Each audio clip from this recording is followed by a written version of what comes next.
Hey, welcome to your Taurus horoscopes for the week of the 27th, 28th. Yes, 28th through February 3rd. Keep forgetting to look at that date before I take my glasses off. Lots of stuff going on in Taurus this week. We're starting off with a bang and ending on kind of a challenge, which is difficult. And there's just a whole lot of stuff going on in the middle of that. We're going to start with Jupiter, both Jupiter and Uranus continuing to be in Taurus. Of course, this week, focus is very quickly moving into focus on inner trauma. So triggers abound. But it's not all bad news either. We're kicking off the week with the moon in a grand trine with Jupiter and Venus, but also in a separate grand trine with um, Uranus and Mars. And so it's almost like it's two grand trines on top of each other, very tightly close in conjunction with each other. And all of this is really focused around your long-term money goals, and in some cases, your home, those that support you to a certain extent as well, or those that you love, I should say. It's really honestly what I feel about both of these things, or both of these grand trines, is that it's one of those instances where everything just seems to line up. You're doing great with your job, the family is happy. It's like one of those Hallmark moment type things. Those are also the times when we start to get worried that something's going to happen to screw this up, and it's really hard not to worry about that. It's really hard not for that thought to pop up into your head, but you definitely don't want to put too much energy into it. This is life. You have these perfect moments, and then you have just horrendous tragedy, and you have a little bit of everything in between. And I really feel that focusing on waiting for the shoe to drop really is a tremendous waste of energy when your energy could be so much better used just enjoying the moment, really. We also have Jupiter's grand sextile with Mars and Venus and Saturn continuing through most of the week as well. This one, again, we're focused on long-term financial goals, long-term money goals, or goals surrounded by money. It's really about breaking old patterns that have not been working so that you can open up to creating new good habits in terms of your financial success. And with Saturn moving into focus on career, this is leadership. This is stepping into that leadership role and, kind of sort of seeing that the habits that you're breaking for your personal goals are also kind of helping you in your career at the same time. Funny how that works, but it's kind of like magic like that.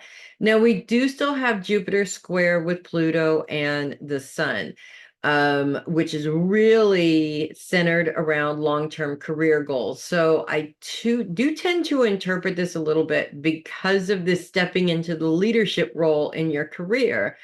This could bring up maybe a case of stepping up into leadership in your career really wasn't part of your career goals. You had other ideas in mind, and now you have to make a difficult decision.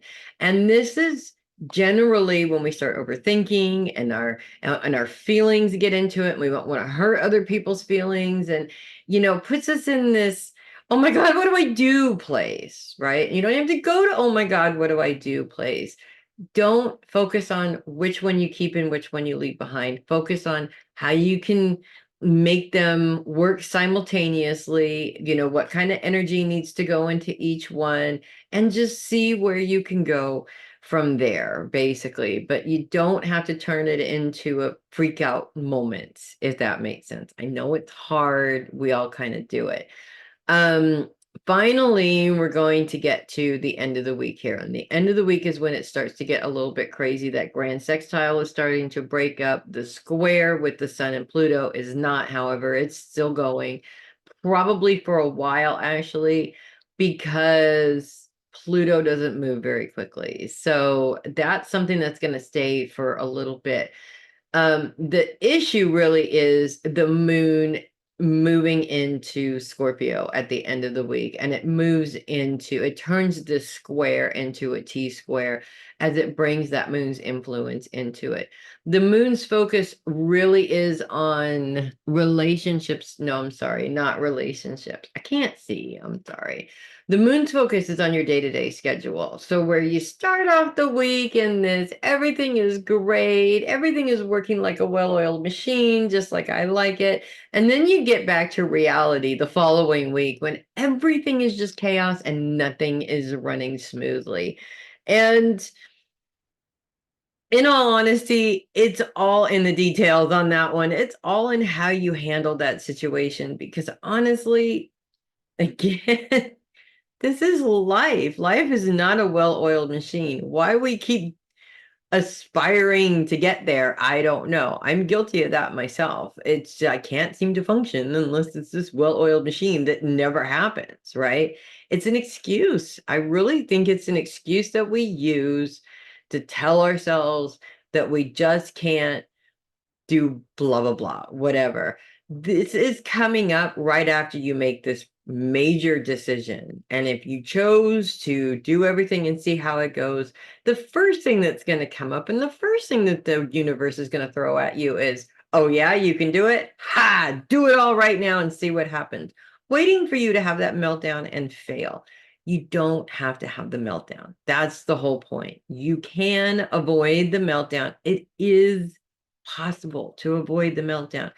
I know it's hard. And I think that myself in going through situations like this, you can feel the stress and the panic and I'm just going to die in a sea of tears right here coming up, and it's right there in your throat. And for me, I get to that moment right there and I close my eyes and I ground and bubble and I say, we're not doing that right. We can't do that right now. Pretend that it's a family member and you've got to get them to the emergency room. You can't have a meltdown. You just have to do what needs to be done. And then I kind of take a deep breath and move right on into it. And sometimes I have to do that a lot, depending on the situation. But it's me saying, I'm in control of the situation. I'm driving the bus right now, and I'm going to continue to be the one driving this bus because that's what I need to do to get through all of this muck.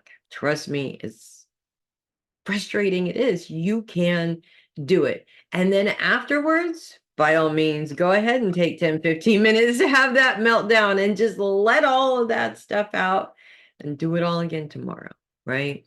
So that's what I have for you guys this week. Lots and lots and lots of stuff going on for Taurus. Is actually, to be honest with you, I think you guys probably have the most stuff going on in the whole zodiac. So, but it's really cool stuff. I will say that it's really cool stuff. You guys are just rocking it.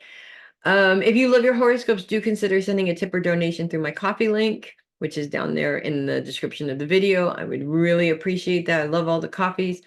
Also, down there, link in the description is my website.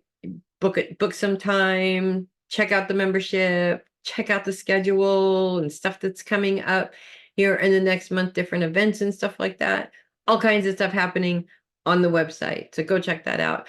I'm Melissa Bruce, Heavy Metal Psychic. Thank you so much for watching, and I will see you guys next week. You guys kick some butts. Kick some more butts, because you're awesome. I'll see you next week.